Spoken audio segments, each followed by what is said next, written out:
Today we are going to deal with the topic understanding to spectrum of acid-related gastrointestinal conditions. I am going to teach it in Telugu. Acid peptic disorders అనేది కడుపులో ఆమ్లం యొక్క అధిక ఉత్పత్తి మరియు బలహీనమైన శ్లేష్మ రక్షణను కలిగి ఉన్న పరిస్థితులతో సమూహంతో కూడి ఉంటుంది. ఇది మన కడుపులో ఉన్న పేగులకు చికాకు మరియు దెబ్బతినడానికి దారితీస్తుంది. ఈ రుగ్మతులు పెప్టిక్ అల్సర్స్ నుండి గ్యాస్ట్రోఇసోఫేజియల్ రిఫ్లక్స్ వ్యాధి GERD అంటారు.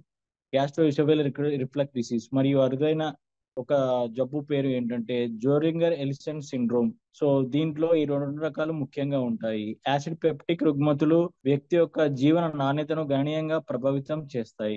దీని వలన నొప్పి, గుండెల్లో మంట, ఉబ్బరము మరియు అజీర్ణం వంటి లక్షణాలు ఉంటాయి. యాసిడ్ పెప్టిక్ డిజార్డర్స్ యొక్క కొన్ని సాధారణ రకాలు ఏంటంటే పెప్టిక్ అల్సర్స్. పెప్టిక్ అల్సర్స్ అంటే పొట్ట లోపలి పొర లేదా చిన్న పేగు పైభాగంలో ఓపెన్ పుండ్లు అంటారు. హెలికోబాక్టర్ పైలోరీ అనేది దీని పేరు. ఇది ఒక బ్యాక్టీరియా. హెలికోపైలర్ బ్యాక్టీరియా రీఇన్ఫెక్షన్ లేదా పెయిన్ కిల్లర్స్ మరియు స్టిరాయిడ్స్ వంటివి ఎక్కువ వాడడం వల్ల ఇవి తరచుగా మనకు సంభవిస్తాయి. లక్షణాలు కడుపు నొప్పి, కడుపు మంట, కడుపు ఉబ్బరము ఇలాంటివన్నీ ఉంటాయి.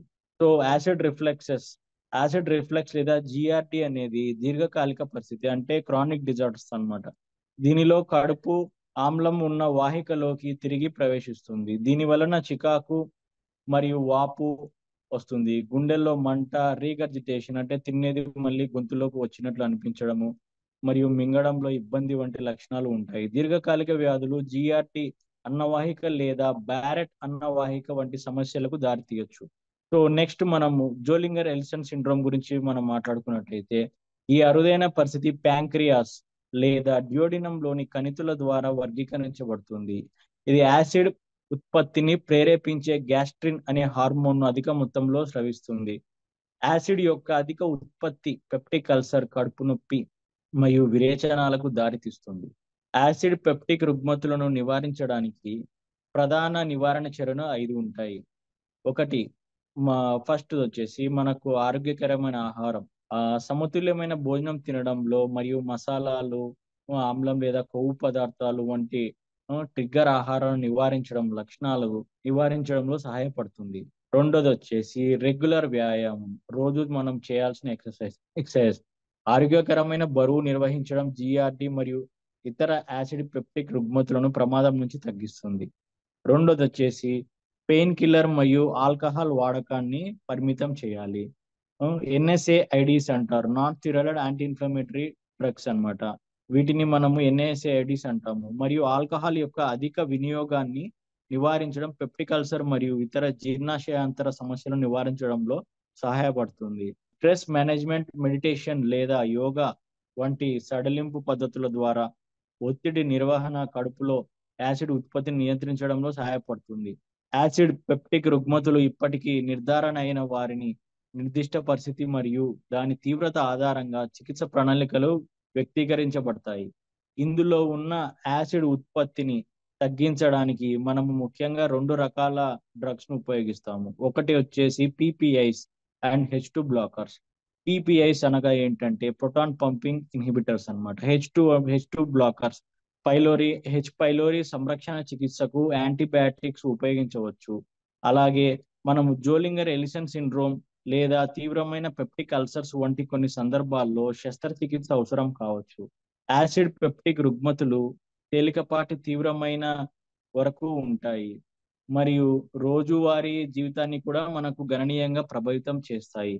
సమస్యలను నివారించడానికి మరియు జీవన నాణ్యతను మెరుగుపరచడానికి ముందస్తుగా మనము గుర్తించడం మరియు చికిత్స చేయడం చాలా ముఖ్యమైనది. మీరు యాసిడ్ పెప్టిక్ డిజార్డర్స్ యొక్క లక్షణాలను ఇప్పటి వరకు మీరు వచ్చినట్లయితే, ఇప్పటి వరకు మీరు అవి రోజు ఉన్న మీ దినచర్యలో మీరు చూసినట్లయితే గనక సరైన రోగ నిర్ధారణ కొరకు మరియు చికిత్స ఆరోగ్యం కొరకు సంరక్షణ కొరకు నిపుణులను సందర్శించండి. డైలీ మనము యాక్చువల్గా ఫస్ట్ మన డైలీ హ్యాబిట్స్ అండ్ హ్యాబిటాట్స్ ని మనము ఖచ్చితంగా మార్చుకోవాల్సి ఉంటుంది. మనం రోజు ఏం ఫుడ్ తీసుకుంటాము, మార్నింగ్ లేచినప్పటి నుంచి మనం రోజు ఏం ఫుడ్ తింటాము, ఏమి తాగుతాము అనేటివి చాలా మెయిన్ రోల్ అనేటివి దీంట్లో కంపల్సరీగా ఉంటాయి.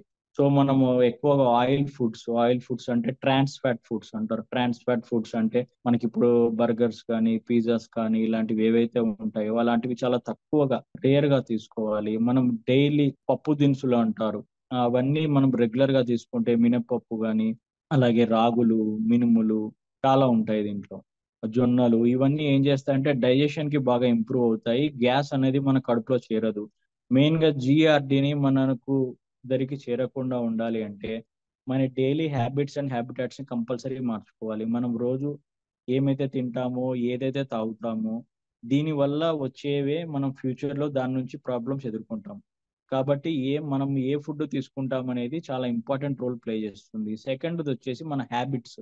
మనము డైలీ ఎక్సర్సైజెస్ కానీ ఇలాంటివన్నీ చేస్తూ ఉండడం వల్ల మనం తిన్నది తొందరగా అరిగిపోతుంది. జిఆర్డి కానీ ఇంకా గ్యాస్ట్రిక్ పెప్టిక్ అల్సర్స్ కానీ ఇలాంటివన్నీ మన దరికి చేరకుండా ఉంటాయి. అండ్ మెయిన్ గా మనం చేయాల్సింది ఏంటంటే ఫుడ్ లో డ్రింకింగ్ వాటర్ అనేది మెయిన్ కీ రోల్ ప్లే చేస్తుంది.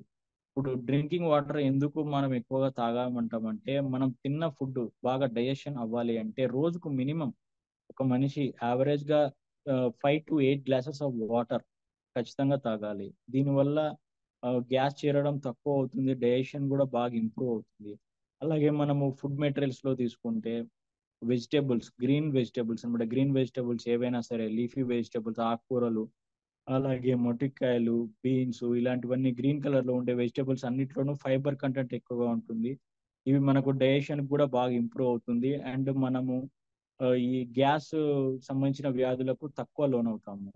అలాగే ఇప్పుడు మనం డైలీ వాకింగ్ చేయడము, జాగింగ్ చేయడము, రన్నింగ్ చేయడము ఇలాంటివన్నీ కూడా చాలా బాగా ఉపయోగపడతాయి.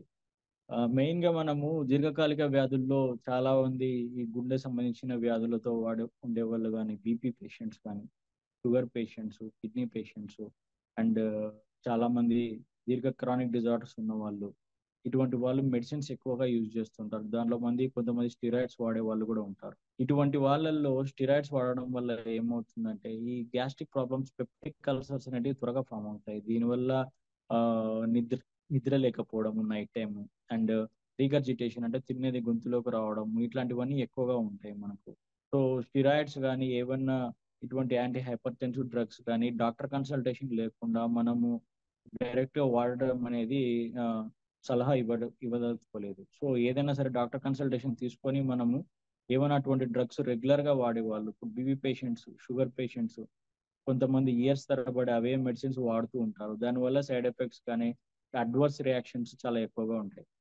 సో మనం డాక్టర్ కన్సల్టేషన్ తీసుకొని దాని నుంచి ఎటువంటి మనకు సైడ్ ఎఫెక్ట్స్, అడ్వర్స్ ఎఫెక్ట్స్ వస్తాయో మనం డాక్టర్ని అడిగి తెలుసుకొని మనం దానివల్ల వాడితే మనం ఈ అల్సర్స్ కానీ జిఆర్డి కానీ చాలా మటుకు మనం ఎరాడికేట్ చేయొచ్చు. నా ఫైనల్ సజెషన్ ఏంటంటే మనము ఈ గ్యాస్ట్రిక్ సంబంధించిన వ్యాధులకు దూరంగా ఉండాలి అంటే నంబర్ 1 మన డైలీ హ్యాబిటాట్స్ ఎలా ఉండాలనేది మీకు ఇందాక చెప్పాను. సో దాన్ని మీరు అమలు చేసుకుంటే గనక మీకు ఈ అల్సర్స్ నుంచి కానీ గ్యాస్ట్రిక్ సంబంధించిన వ్యాధుల నుంచి కానీ ఖచ్చితంగా విముక్తి కలుగుతుంది. దీనివల్ల కొంతమందికి ఈ కాన్స్టిపేషన్, మలబద్ధకం అనే వ్యాధితో కూడా చాలా మంది ఎక్కువ బాధపడుతూ ఉంటారు. ఈ పెప్టిక్ అల్సర్ డిసీజెస్ కానీ మనం జోలిసర్ ఎలిషన్ సిండ్రోమ్ తీసుకుంటే కూడా వీటిల్లో ఏమవుతుందంటే ఈ ఆమ్లం అనేది తిరిగి మళ్ళీ పేగులోకి చేరడం వల్ల కొంతమందికి జీర్ణాశయంలో జబ్బులు ఏర్పడతాయి. దానివల్ల కొంతమందికి మలబద్ధకం, ఇప్పుడు మనము మలబద్ధకం ఉన్న వ్యాధులలో ఇటువంటి వాళ్ళు చాలా ఎక్కువ మందిగా ఉంటారు. పొద్దున్నే మనము చూసే వ్యాధులలో ఇవి చాలా ఎక్కువగా ఉంటాయి.